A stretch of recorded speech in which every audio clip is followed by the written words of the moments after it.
Mesdames et messieurs, chers amis, bonsoir. J'espère que vous allez bien ce soir. Je suis très heureux de vous voir, très heureux de ce que vous ayez fait le choix d'être présent ce soir. J'ai l'assurance que Jésus est là ce soir.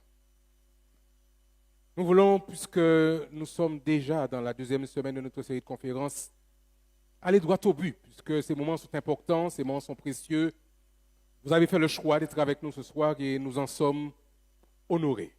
Nous voulons saluer ceux qui sont connectés à la maison et nous croyons qu'ensemble nous allons découvrir le plan que Dieu a en réserve pour ses enfants avec cette thématique « Dieu est-il encore là ?»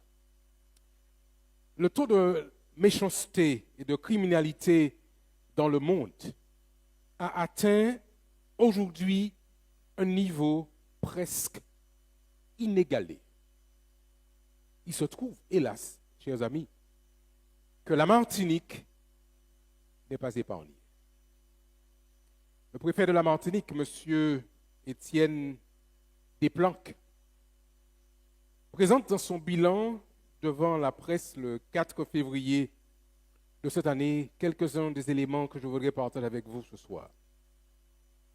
Après une baisse durant la crise sanitaire, en parlant de violence et de criminalité, entre les années 2021 et 2024, on a observé que les atteintes aux biens diminuent de 6,3%. Les cambriolages aussi, paraît-il, auraient reculé de moins 10%, en particulier ceux qui visent les logements, tout comme même les vols de véhicules, moins 9%, et les vols sans violence, moins 3%. En fait, d'après les statistiques présentées par M. le préfet, 20,51 faits pour 1000 habitants à la Martinique se situent nettement en dessous de la moyenne nationale qui, elle, est de 27,71 pour 1000 habitants, à l'exception notable des vols avec violence. Cependant, mesdames et messieurs, chers amis, les violences aux personnes sont en hausse persistante. À l'inverse des violences aux personnes qui progressent, elles, de plus 5,1%. Et on se rend compte que ces statistiques sont sérieuses. Vous avez une augmentation des violences aux personnes de plus 5,1%. On observe aussi, dans le domaine des violences intrafamiliales, et ce qui nous interpelle particulièrement, une augmentation à la Martinique, je dis bien une augmentation marquée. Avec, chers amis, entendons bien, plus 8,7% d'augmentation des violences intrafamiliales à la Martinique. Donc il y a des raisons que nous soyons préoccupés que notre petit pays vive de telles courbes en matière d'augmentation de la violence. Quand on parle de violence sexuelle, il y a aussi, hélas, à la Martinique, une augmentation des faits de violence sexuelle avec une augmentation de 7,8% observée sur ce petit territoire dans son rapport que présentait M. Desplanques au mois de février de cette année. Voici une dynamique qui doit nous préoccuper. Et nous ne pouvons pas passer sous silence cette réalité et être conscients de ce que nous vivons ici à la Martinique. Mais par-dessus tout, chers amis, dans son rapport, M. le préfet précise qu'il y a à la Martinique un niveau inédit d'augmentation des homicides. Jadis, la Martinique est un petit pays tranquille et calme. Nous vivions tranquillement. Certains partaient même en laissant leurs portes ouvertes, sans inquiétude. Cependant, l'année 2025 a été marquée par 40 homicides, dont 34 commis par arme à feu. Et nous atteignions un record sur les 2 dernières décennies à la Martinique. un record. Et si les tentatives d'homicide diminuent sensiblement, moins 17,4%, passant de 219 à 181, la violence dans ce qu'ils appellent le spectre, le haut spectre, c'est-à-dire la violence liée au trafic des armes et de stupéfiants, reste à la Martinique particulièrement élevée. En effet, vous savez bien comme moi-même que le narcotrafic et les trafics d'armes constituent un principal moteur de faits les plus graves observés à la Martinique ces dernières années. Vous comprenez par conséquent, chers amis, vous comprenez que nous ne pouvons pas rester insensibles à cette réalité.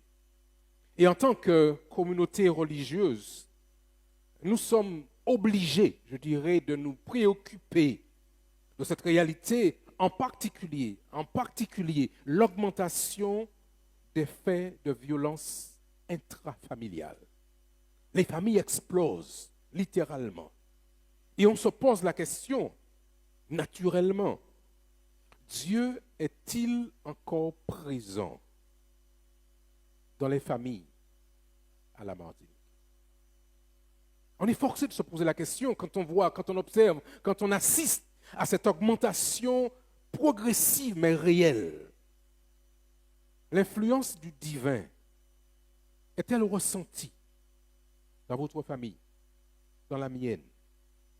Avez-vous, comme moi, mesdames et messieurs, observé la recrudescence d'une influence, et je dis bien d'une influence maléfique au sein de la réalité familiale aux Antilles françaises et singulièrement à la Martinique? Alors je pose la question devant vous ce soir, mesdames et messieurs, chers amis. Votre famille est-elle à l'abri? Êtes-vous protégés de ces influences destructrices qui font ravage? On observe, et vous avez vu comme moi-même, l'augmentation de personnes qui vivent en errance, qui sont dans les rues de Fort-de-France, ça et là. On observe maintenant de plus en plus de gens qui vivent dans leur voiture. Il n'est pas étonnant qu'en se détournant de la réalité, de la présence réelle du divin dans nos familles, par la prière quotidienne, par la lecture de la Bible, par l'exercice de la foi, que nos familles soient littéralement livrées à l'emprise des forces du mal. Je parle ici, à la Martinique. Nous observons cette recrudescence de personnes qui sont dérangées. Hélas, beaucoup d'entre nous observent la croissance de ce phénomène avec un sentiment d'impuissance et de fatalité, comme si nous étions condamnés à subir cette triste réalité. Alors il est vrai que l'apôtre Paul, dans son regard prophétique, décrit ce qui se passe aujourd'hui à la Martinique et dans le monde entier. En effet, dans son épître de Timothée chapitre 3, versets 1 à 5, l'apôtre Paul décrit une réalité qui est tellement proche de ce que nous vivons que nous pensions qu'il aurait pu être là présent avec nous. Voilà ce que déclare l'apôtre Paul dans son épître à Timothée. Sache que dans les derniers jours, disait-il, il y aura des temps difficiles. De Timothée 3, versets 1 à 5. Car les hommes, disait-il, seront égoïstes, amis de l'argent, fanfarons, hautains, blasphémateurs, rebelles à leurs parents, ingrats, irréligieux, insensibles, déloyaux, calomniateurs, intempérants, cruels, ennemis des gens de bien, traîtres, emportés, enflés d'orgueil, aimant le plaisir plus que Dieu. Et puis il termine cette section en disant, ayant l'apparence de la piété, mais reniant ce qui en fait la force. Ces paroles sont tellement vraies aujourd'hui, mesdames et messieurs, chers amis, de voir cette montée de cruauté ici à la Martinique et dans le monde entier de manière générale. Mais malgré cette prophétie que fait l'apôtre Paul, j'ai l'assurance qu'il est possible encore aujourd'hui de mettre autour de nos familles une muraille de protection par la présence effective du Créateur dans la gestion de nos affaires. Je déclare, chers amis, que nous pouvons, même si la violence explose, nous pouvons, par la grâce de Dieu, mettre nos familles à l'abri.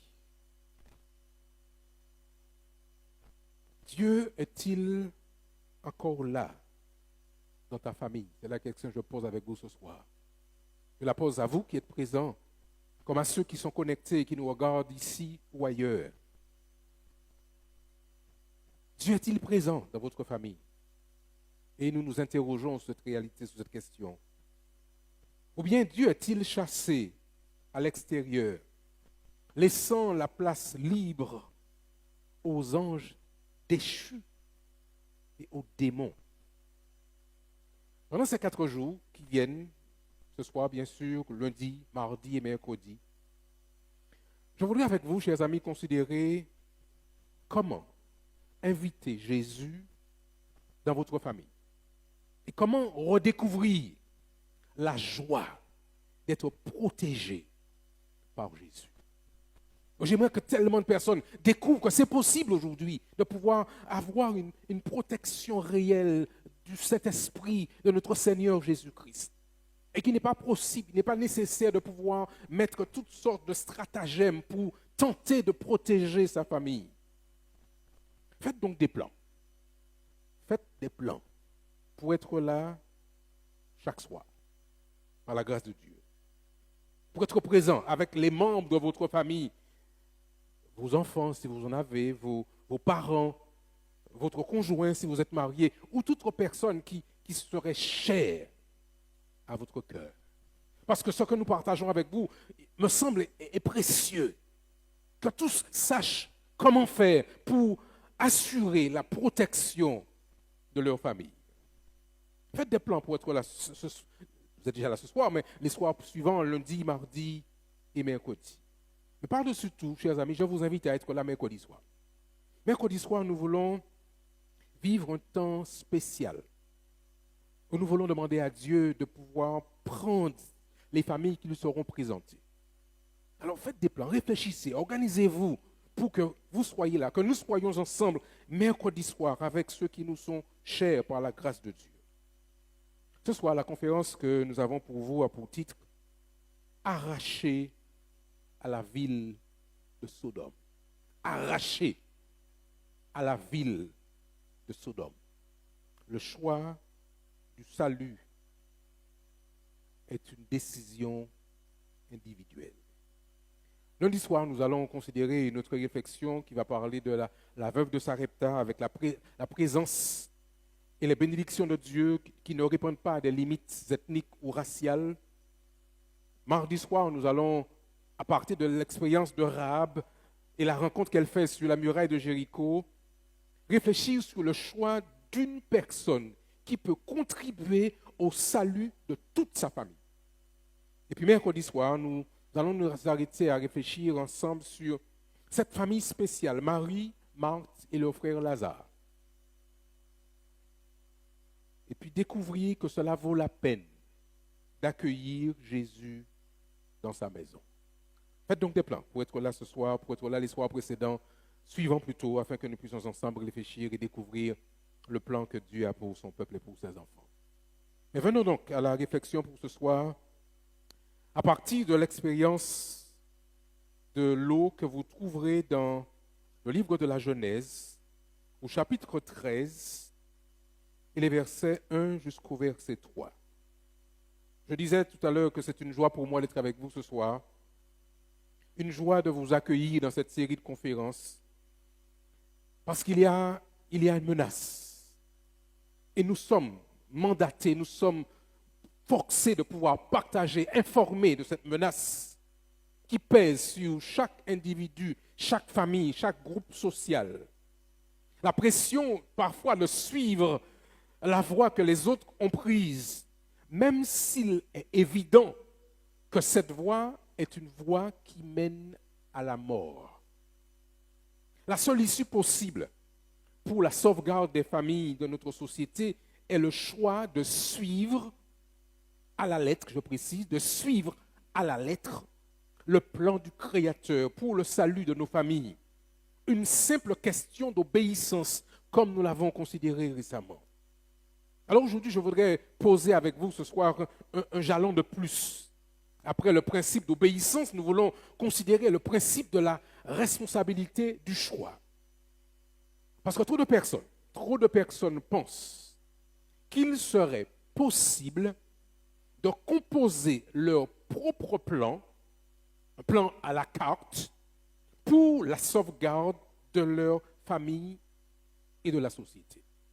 Beaucoup, hélas, s'estiment suffisamment intelligents pour composer leur propre menu, concocter leur propre stratégie pour assurer le sauvetage de leur famille, perpétuant ainsi l'idée saugrenue, si vous permettez l'expression, diffusée par le serpent, que nous serions comme des dieux, connaissant le bien et le mal. Même parmi les chrétiens, beaucoup caressent l'idée qu'ils seraient assez brillants pour conseiller le Créateur sur des corrections qu'ils pensent pouvoir apporter à la conduite à tenir pour la protection de leur famille et garantir ainsi le succès de leurs affaires en s'écartant quelque peu de la feuille de route que le Créateur avait lui-même tracée. Pour certains, par exemple, l'argent serait la garantie d'une sécurité absolue. Et si j'ai donc de l'argent, ma famille sera en sécurité. On sait bien que l'argent n'a jamais accordé aux uns et aux autres la sécurité. Pour d'autres, la garantie de l'équilibre familial serait les études. Si donc mes enfants font de grandes études, ils auront la garantie d'une vie familiale apaisée. Pour d'autres encore, c'est la protection des esprits sous la forme que nous avons ici à la Martinique, de manière assez variée. Vous avez certains qui font confiance à toutes sortes de gris-gris, autres pactes occultes, d'autres vont s'impliquer avec intérêt dans les horoscopes. Jusque quelques corrections mineures, pense-t-il, ça et là, pour raccourcir le chemin et rendre le voyage plus agréable. Depuis quand, je pose la question, chers amis, depuis quand la créature serait-elle devenue plus intelligente que le Créateur lui-même, au point de proposer une renégociation des itinéraires et des comportements à avoir? Dieu dit, faites comme ça. Et puis, en faisant écho à ce que disait Satan, le serpent, on pose la question, mais Dieu a-t-il réellement dit? Est-ce que c'est bien ça? Est-ce que c'est encore valable maintenant? C'était dans l'Ancien Testament, mais maintenant nous sommes dans le Nouveau Testament. Est-ce qu'on est obligé de respecter ce que Dieu nous demande? Par exemple, dans sa sagesse infinie, le Créateur avait défini pour nous un menu adéquat pour un bon équilibre mental, physique et spirituel de l'homme. Mais l'homme, vous et moi, dans notre intelligence, nous nous sentons libres de rappeler au Créateur que dans quelque temps, nous serons dans la période de Noël et qu'il nous faudra nous divertir un petit peu en mettant de côté, juste pour quelque temps, les injonctions divines sur l'alimentation, sur la consommation de l'alcool, par exemple. Nous avons, hélas, le triste record d'être à la Martinique parmi les plus grands consommateurs de champagne. Après tout, disent certains, après tout, nous sommes bien aux Antilles. Et puis ils vont vous dire discrètement, mais tu n'as pas encore goûté un bon gigot de porc arrosé d'un bon punch au coco. Écoute Seigneur, on va se lâcher un petit peu pendant le carnaval. Et puis, pendant le carême, nous allons faire pénitence. On se permet liberté sur liberté.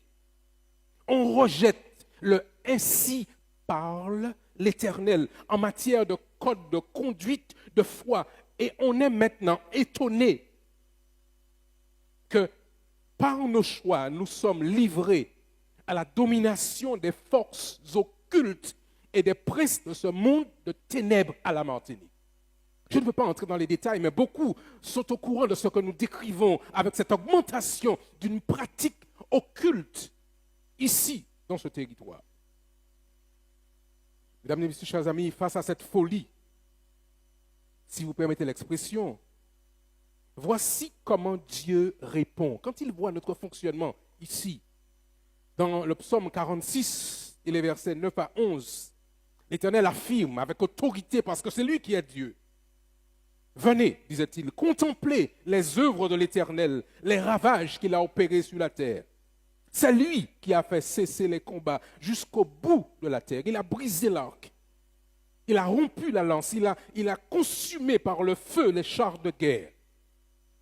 L'Éternel affirme, arrêtez et sachez que je suis Dieu. Je domine sur les nations, je domine sur la terre. Mesdames et messieurs, chers amis, Dieu est Dieu et il n'a pas besoin de nos conseils ni de nos amendements à son plan de vie pour nous. Alors permettez-moi justement d'illustrer ce propos en considérant cette histoire que vous connaissez sans doute dans la parole de Dieu, cette histoire qui s'arrête sur le serviteur Lot. Genèse chapitre 13, d'Égypte, Abraham retourne au Néveg, je lis dans la version en français courant, avec sa femme et tout ce qui lui appartenait. Lot l'accompagnait. Abraham et Lot se séparent.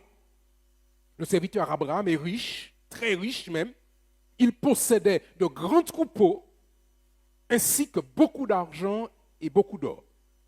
Alors il alla par étapes du Néveg jusqu'à Béthel, là où il avait déjà campé entre Béthel et Haï, à l'endroit où il avait construit un autel.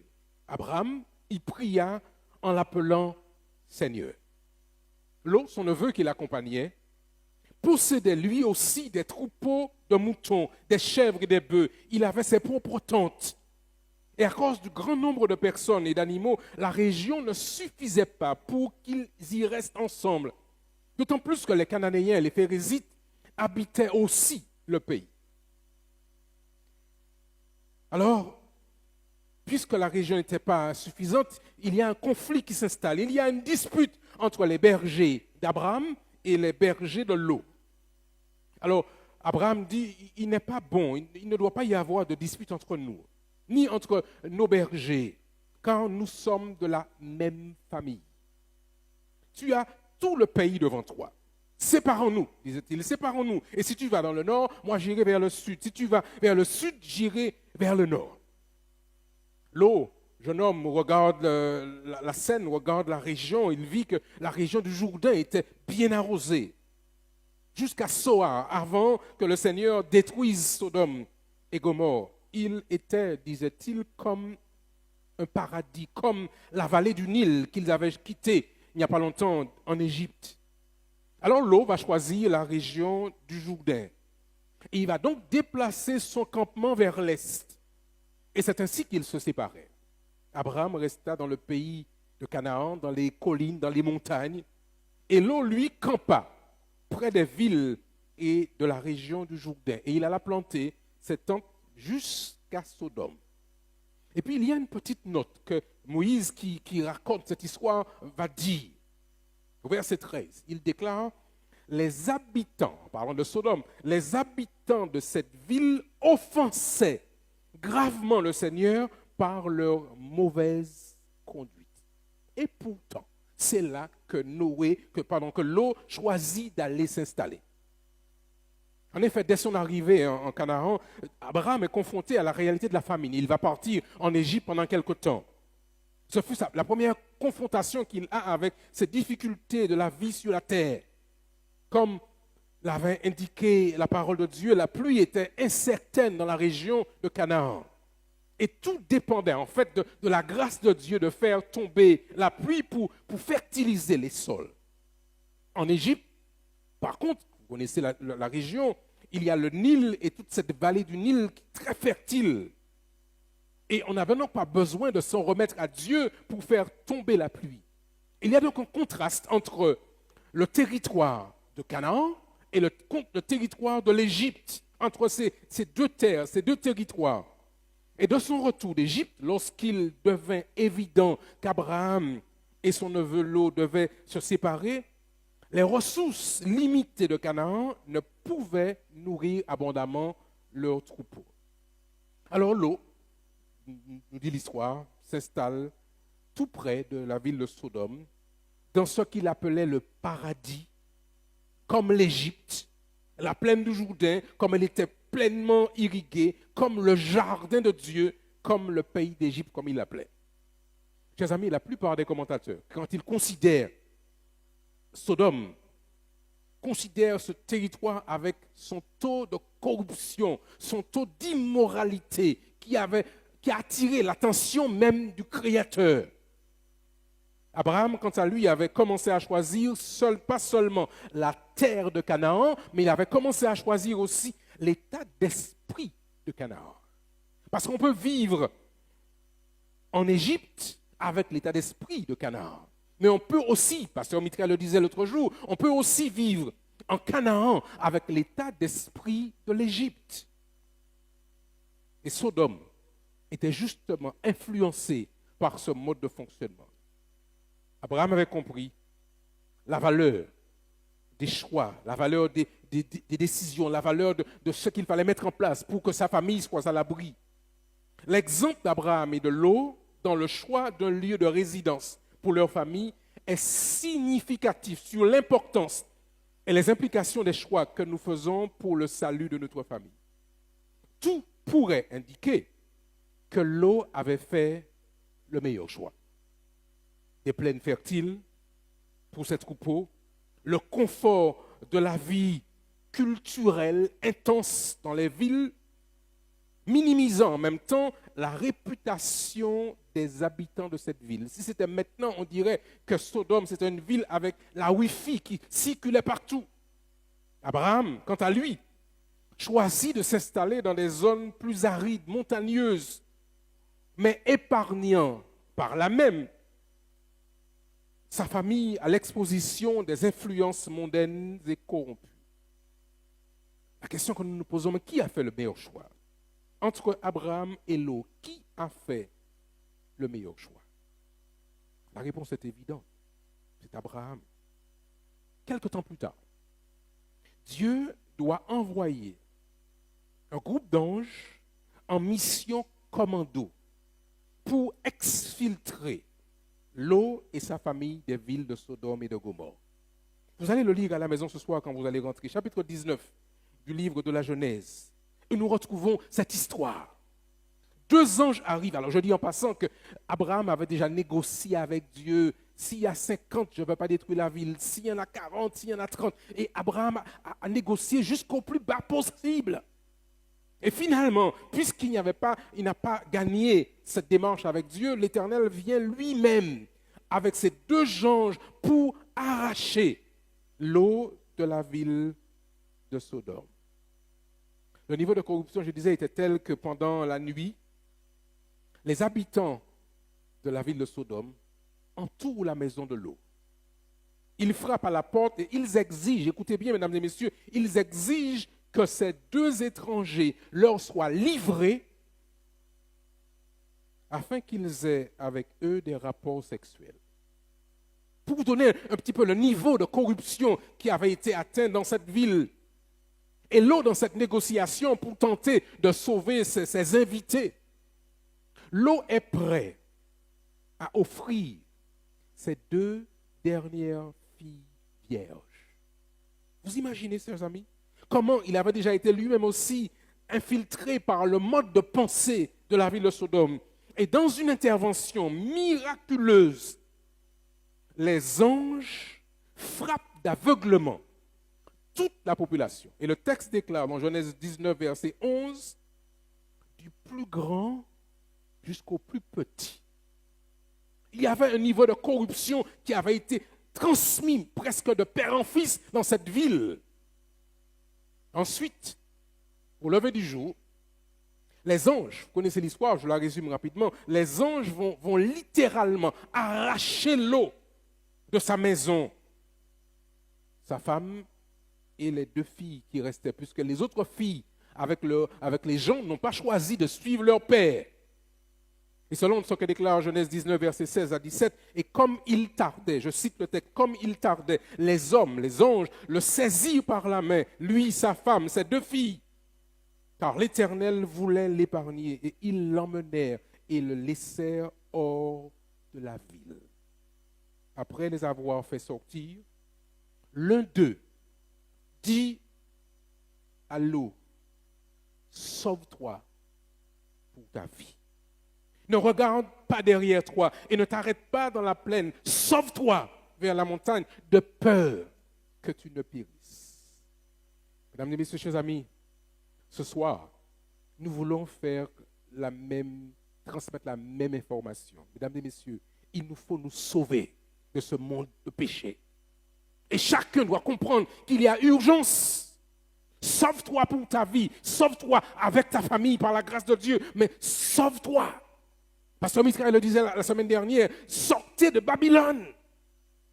Aujourd'hui, chers amis, aujourd'hui, il faut faire des choix en matière de protection familiale.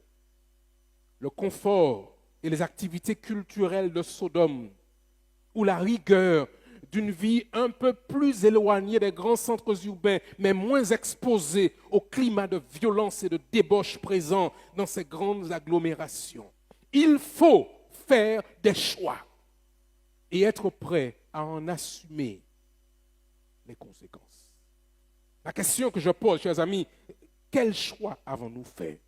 Quel est votre choix pour vous-même et pour votre famille? Ne pensons pas que c'est une situation qui est normale. Ce n'est pas normal. Ce qui se passe ici, à la Martinique et ailleurs, n'est pas normal. Il faut choisir entre Canaan ou Sodome. Choisir son style de vie, choisir ses valeurs, c'est les influences qui vont affecter ce qui se passe chez nous. Le confort d'une vie moderne ou la construction d'une relation solide avec Dieu. La fidélité à la parole de Dieu ou la prospérité, permettez l'expression, bling-bling apparente de notre société. Il nous faut choisir.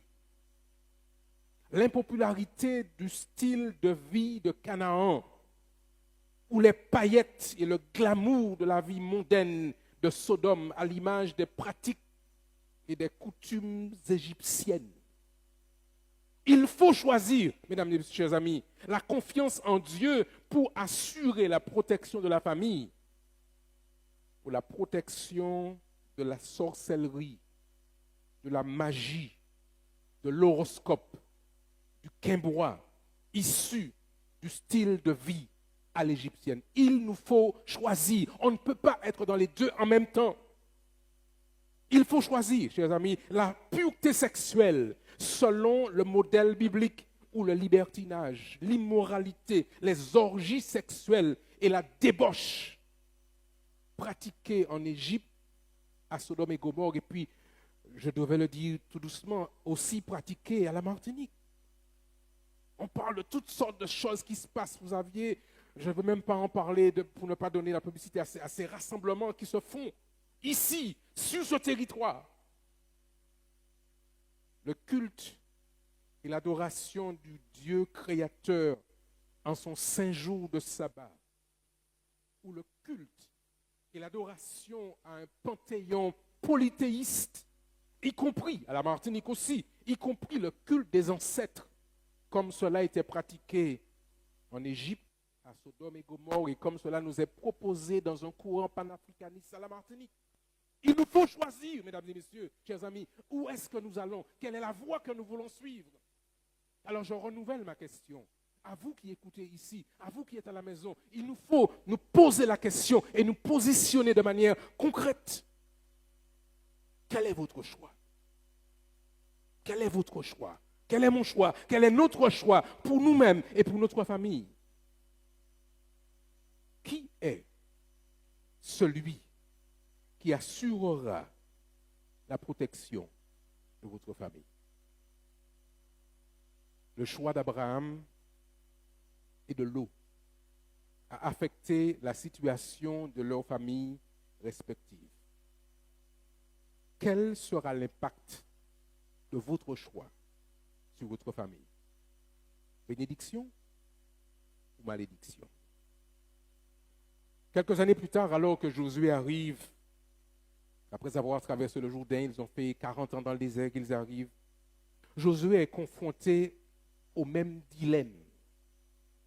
Et il fait un choix radical. En effet, dans son livre, Josué chapitre 24, versets 14 à 15, voici ce qu'il va dire, Josué. Je cite pour vous, Josué 24, versets 14 à 15. Maintenant, craignez l'Éternel et servez-le avec intégrité. Et puis il affirme, faites disparaître les dieux qu'ont servi vos pères de l'autre côté du fleuve et en Égypte, et servez l'Éternel. Aujourd'hui, j'entends, chers amis, j'entends cette volonté de pouvoir revenir aux dieux ancestraux que nous avions, pour ceux qui considèrent notre passé esclavagiste. Or, Josué disait, et la parole de Dieu l'affirme aujourd'hui, faites disparaître les dieux qu'ont servi vos pères de l'autre côté du fleuve et en Égypte, et servez l'Éternel. Et si vous ne trouvez pas bon de servir l'Éternel, choisissez qui vous voulez servir. Ou les dieux que servaient vos pères au-delà du fleuve, ou les dieux des Amoréens dans le pays desquels vous habitez. Mais moi et ma maison, déclare Josué, nous servirons l'Éternel. Aujourd'hui, Dieu cherche des Martiniquais, des hommes, des femmes qui veulent se positionner pour dire « Je suivrai l'Éternel ». Et lui seul. Il faut faire son choix. Il faut faire son choix aujourd'hui. La démarche que nous avons entreprise avec vous depuis le début de cette série de conférences n'est pas un simple divertissement. On ne vous invite pas à venir simplement pour écouter. C'est vrai que nos musiciens font du bon travail. Il y a de belles musiques, il y a de belles voix.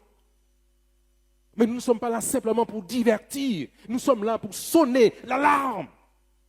Il y a danger, mesdames et messieurs, à la Martinique. C'est une démarche sérieuse que nous voulons vivre avec vous. Et c'est pourquoi nous vous invitons à emmener vos amis. Parce que ce qui est bon pour vous est aussi bon pour eux. Il y va de l'intégrité globale de nos familles respectives et de nous-mêmes. Ce soir, aujourd'hui, nous avons l'opportunité de prendre une décision pour nous et pour notre famille. Mais il sera fait selon notre choix. Dieu regarde, il nous invite, il appelle comme il le fit pour l'autre, comme il le fit pour d'autres. Et ce soir, il rappelle encore l'importance de prendre une décision pour Jésus. Je veux croire que si vous êtes là ce soir, c'est parce que Dieu parle à vos cœurs. Et quand vous sentez dans votre être intérieur la voix de Dieu qui parle et qui vous invite à vous mettre à l'abri sous ses bras. Je suppose que ceux qui regardent à la maison sur cette même posture veulent aussi choisir de suivre la parole de Dieu, son enseignement contenu dans la Bible, la parole de Dieu. Alors tous ceux et celles qui veulent vivre comme Abraham, qui veulent s'engager à suivre les directions divines pour leur vie et se placer sous la protection du Tout-Puissant, je vous invite à l'indiquer. Parce que Dieu veut que vous sachiez de quel côté vous êtes. Il vous dit, positionne-toi, choisis ton camp et je ferai en fonction de tes choix. Si vous êtes le seul représentant de votre famille présent, vous pouvez aussi prendre la décision en espérant que votre choix, que votre décision, votre orientation sera utile pour convaincre, influencer le choix de ceux qui vous sont chers. Vos parents, vos enfants, vos cousins, cousines, vos amis. Ce soir, c'est encore une opportunité que Dieu nous donne en toute liberté.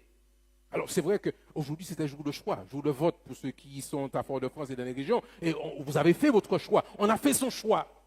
Mais il faut ce soir aussi voter pour Jésus-Christ. Il faut poser son bulletin dans l'urne et dire, Seigneur, c'est toi que je choisis. Et quand on a fait ce choix, chers amis, Dieu, dans sa parole, fait la promesse de nous accorder sa protection. Alors je vous invite ce soir, chers amis, à prendre cette décision d'avancer avec Jésus-Christ. Le chant-thème que nous chantons est tellement clair et tellement précis. Le groupe va nous le chanter tout à l'heure. Jésus est toujours là. Donc je suis content de savoir que quand nous sommes en situation difficile, que nous pouvons compter sur Dieu. Combien de fois des hommes et des femmes se sont retrouvés en lutte avec les forces du mal et la seule chose qu'ils peuvent crier au nom de Jésus pour faire appel à la protection de Dieu. Chers amis, Jésus est toujours là. Il est là ce soir, il est là présent parmi nous et il nous attend les bras ouverts pour que nous puissions faire le bon choix. Alors que le chœur va chanter pour nous ce soir, chers amis, nous reprendre le refrain. Prenez votre décision. Choisissez en toute liberté de suivre Jésus. Choisissez de marcher avec lui et ayez l'assurance que l'Éternel sait prendre soin de son peuple et de ses enfants. Alors que nous chantons, parlez à Dieu dans votre cœur. Prenez la décision de pouvoir suivre Jésus. Et après le chant, nous allons nous retrouver, nous allons prier ensemble, rentrer à la maison. Je vous invite déjà à faire des plans pour être avec nous lundi soir. Nous allons continuer la réflexion et découvrir ce que Dieu en réserve pour chacun d'entre nous. La veuve de Sarepta, la présence et les bénédictions de Dieu ne répondent pas à des limites ethniques ou raciales. Chantons ensemble notre chant. Jésus est toujours là. Nous prions après quoi nous allons rentrer à la maison.